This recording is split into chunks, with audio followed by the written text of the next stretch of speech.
오늘 주신 하나님 말씀은 창세기 21장 22절에서 34절까지 말씀입니다. 한 절씩 교독하시겠습니다.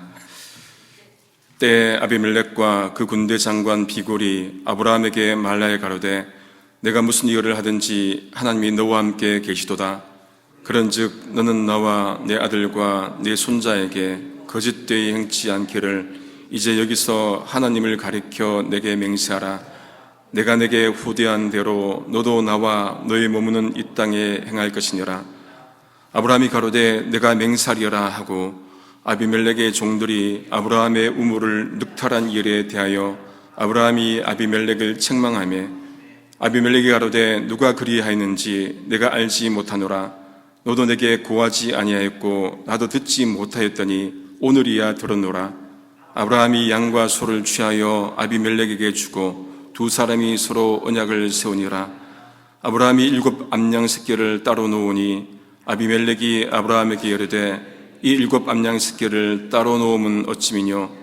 아브라함이 가로되 너는 내 손에서 이 암양 새끼 7을 받아 내가 이 우물 판 증거를 삼으라 하고 두 사람이 거기서 서로 맹세하였으므로 그곳을 브엘세바라 이름하였더라. 그들이 브엘세바에서 언약을 세우며 아비멜렉과 그 군대 장관 비골은 떠나 블레셋 족속의 땅으로 돌아갔고 아브라함은 브엘세바에 에셀나무를 심고 거기서 영생하시는 하나님 여호와의 이름을 불렀으며 함께 읽겠습니다. 그가 블레셋 족속의 땅에서 여러 날을 지내었더라. 아멘. 창세기 20장에서 아브라함과 아비멜렉 사이에 사라 사건이 있었지요. 21장 전반부에서는 아브라함이 아들 이삭을 낳는 그런 장면이 있었습니다. 오늘 본문 21장 후반절에서는 다시 아브라함과 아비멜렉이 만나는 그 장면이 나옵니다. 본문 22절은 이렇게 시작합니다. 때에 세번역은 그 무렵 밀성형 해설서에 보니까 이때는 이삭 출생 후 2, 3년 후를 말하고 또 그 사라 사건 이후에 3, 4년 정도 지났다 그렇게 이제 해석을 하더라고요.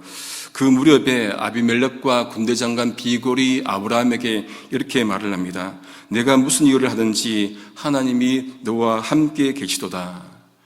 세번역은 하나님은 당신이 무슨 일을 하든지 당신을 도우십니다. 그렇게 번역을 합니다. 아비멜렉은 하나님이 아브라함과 함께 계셔서 하나님께서 도우시는 것, 그것을 이제 눈으로 보았기 때문에 이런 말을 했겠죠. 아비멜렉이 사라를 데려갔을 때 하나님께서 막으셨습니다. 아브라함의 기도로 아비멜렉 집안의 여인들의 태가 열렸지요. 또 아브라함과 사라가 늙은 나이에 그 나올 수 없는 나이에 이삭을 얻는 것을 보았기 때문에 이런 말을 했을 겁니다. 그러니까 인간의 힘으로는 도저히 있을 수 없는 일을 하나님이 아니고서는 불가능한 일을 이제 이루어진 것을 보고 아비멜렉이 그렇게 고백을 했을 겁니다. 믿지 않는 사람들이 믿는 사람들의 삶이 형통하게 되는 것을 보고 하나님께서 그들과 함께 하시는구나 라는 고백을 한다면 이보다 더 값진 삶은 없을 겁니다. 그런데 믿는 사람들이 부자이기 때문에 아니면 높은 지위에 올랐기 때문에 이런 고백을 하겠습니까? 아니겠지요. 믿지 않는 사람들 중에도 부자가 있고 믿지 않는 사람 중에도 높은 지위에 있는 사람들이 있기 때문에 그럴 겁니다. 그러면 무엇으로 믿지 않는 사람들이 믿는 사람들에게서 하나님의 동행을 볼 수 있을까요? 아마도 그들의 삶의 태도를 보고 그러지 않을까 싶습니다.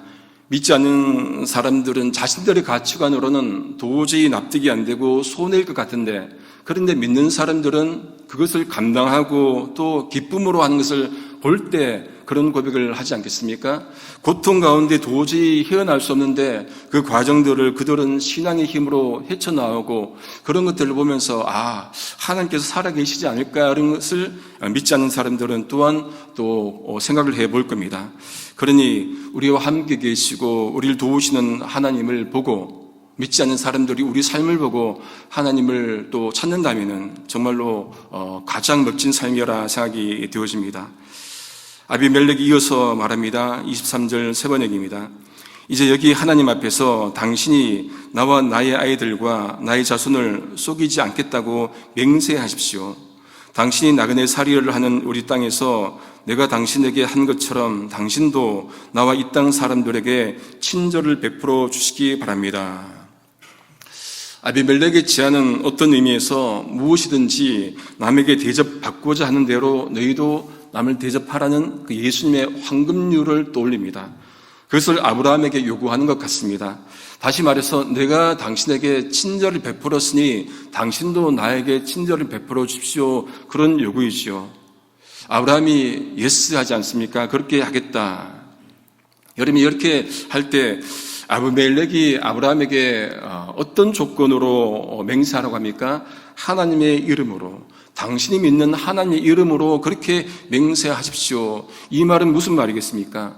그만큼 신뢰를 가지고 그만큼 확증적으로 그렇게 맹세를 하라는 그런 의미겠죠. 또 한편으로는 한나라 왕에게, 이방 백성의 어떤 족장이 한나라 왕에게 요구하는 것은 아브라함의 위상이 또 그만큼 올라갔다는 것도 보게 됩니다. 사실 처음에는 아브라함이 아비멜렉을 두려워해서 사라를 이제 속이지 않았습니까? 근데 이제는 아비멜렉이 아브라함을 두려워해서 예의를 갖추고 대하는 것을 보게 됩니다. 이렇게 서로 맹세한 후에 잘 지냅니까? 바로 아브라함이 아비멜렉에게 항의하죠. 책망합니다. 무슨 문제입니까? 우물 때문에. 아브라함이 파놓은 우물을 아비멜렉 종들이 뺏어간 그 사건 때문에 책망합니다. 아비멜렉은 그런데 누가 우물을 뺏었는지 알지 못했다고 그렇게 말을 합니다. 아브라함도 얘기하지 않았고 듣지도 못했기 때문에 몰랐다는 것이요. 그 말은 맞는 것 같아요. 아비멜렉은 앞에서 봤지만은 거짓말을 할 사람이 아니잖아요. 그런 것으로 봤을 때 이 말은 맞는 것 같습니다. 당시 물이 귀했는데 아브라함이 파놓은 물을 아비멜렉 종들이 뺏어가는 것, 이거를 우리가 보죠. 예전엔 물이 또 귀했는데 저도 어릴 때 저희 집은 우물이었다가 그 다음에 펌프로 갔어요. 근데 동네 다른 집들은 다 수도였는데 수도가 안 나온 날이 있잖아요. 그럼 저희 집에 와서 이제 펌프로 물을 받아간 적이 있습니다. 물이 그만큼 귀하니까 그랬던 적이 있죠. 이 아비멜렉은 거짓말하지 않는 것은 앞에서 우리가 봤습니다. 사라 사건도 마찬가지고 아브라함이 속였기 때문에 사라를 데려갔지 그냥 함부로 데려간 것은 아니었죠.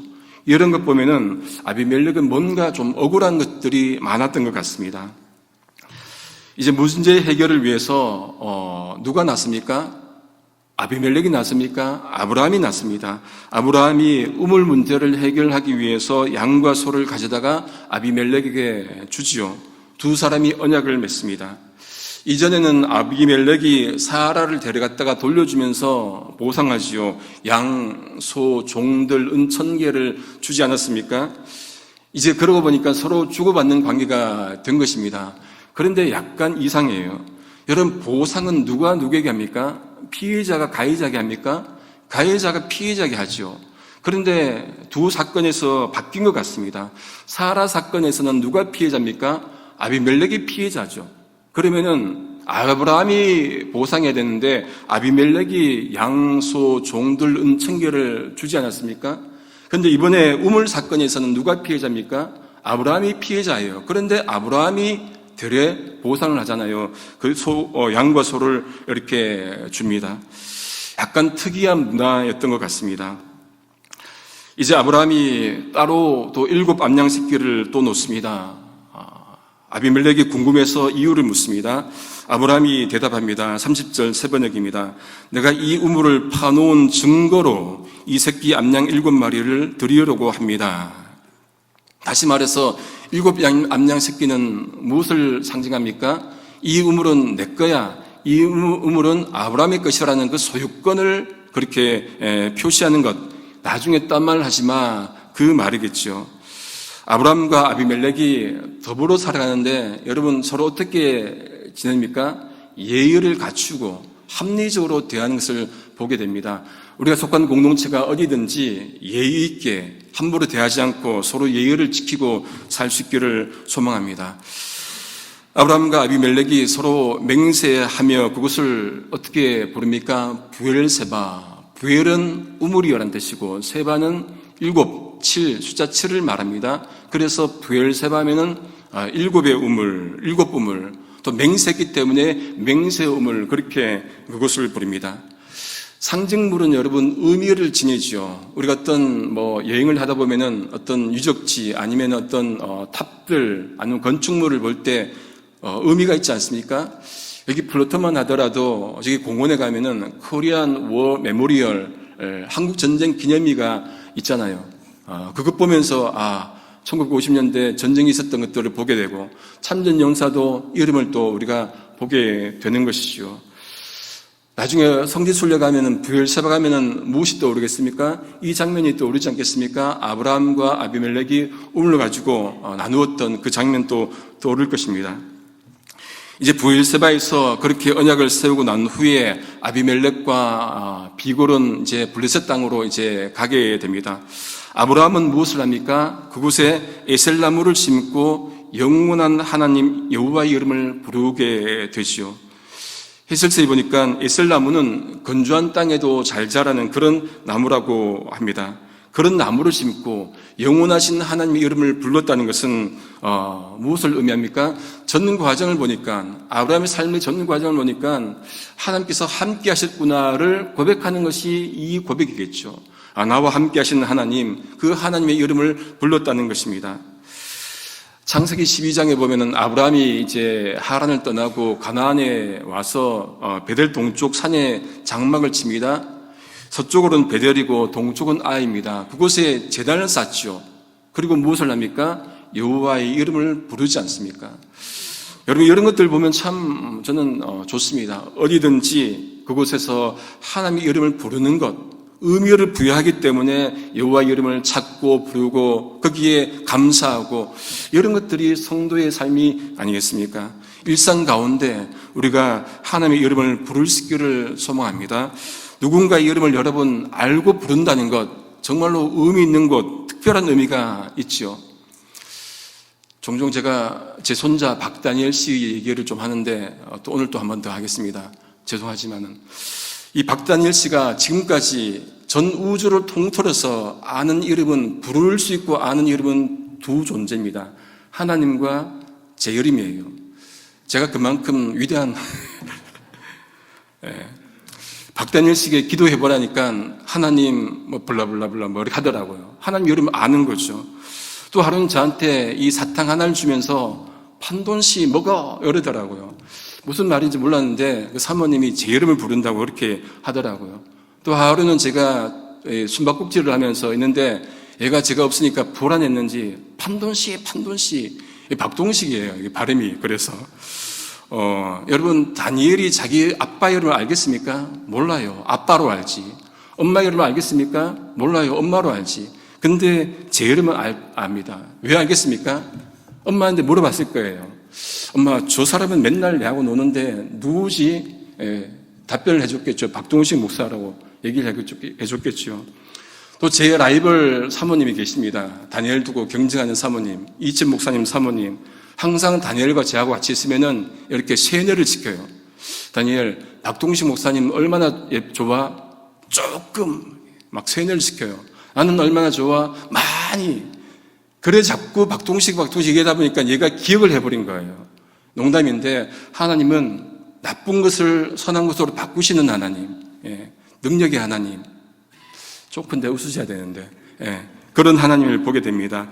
여러분 아브라함이 하나님의 이름을 부르듯 우리도 하나님의 이름을 자꾸 불러야 합니다. 하나님의 이름을 자꾸 불러야 하나님의 뜻을 조금이라도 알게 되겠죠. 자꾸 불러야 말씀도 읽고 기도하고 생각하게 되겠죠. 부르는데 생각하지 않겠습니까? 자꾸 불러야 생각하게 됩니다. 시편 20편 7절 기억개정입니다. 어떤 사람은 병거, 어떤 사람은 말을 의지하나 우리는 여호와 우리 하나님의 이름을 자랑하리로다. 하나님의 이름을 불러야 하나님의 이름을 자랑하게 되고 하나님의 이름을 자랑하게 되어야 존재를 걸고 그분을 따르게 되겠죠. 부르지 않는데 어떻게 자랑하고 자랑하지 않는데 어떻게 따를 수 있겠습니까? 제자의 삶은 무엇입니까? 다른 것 떠나갖고 하나님을 따르는 삶이 제자 아니겠습니까? 자랑하지 못하고 부르지 못하는데 어떻게 존재를 걸겠습니까? 그러니 우리가 하나님의 이름을 자주 부르고 기억하고 그리고 자랑하면서 따라야 할 것입니다.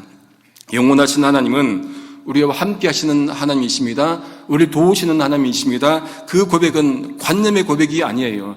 철학자의 하나님에게서는 볼 수 없는 고백입니다. 삶 가운데 경험되어지는 하나님, 우리 일상 가운데 고백되어지는 하나님을 우리가 고백하는 것 아니겠습니까? 그러니 우리 일상 가운데 하나님 만나고 또 만나고 그러면서 하나님 날마다 고백할 수 있기를 소망합니다. 아비멜렉은 브엘세바를 이제 두고 브엘세바를 보면서 아비멜렉과 아브라함이 어떻게 기억을 하겠습니까? 아비멜렉은 이곳은 아브라함과 맹세했던 그곳으로 객관적 사실로 기억을 하겠지만은 아브라함은 그것을 넘어서서 하나님께서 함께 하셨다는 것을 고백하는 그 장소로 기억을 하겠지요.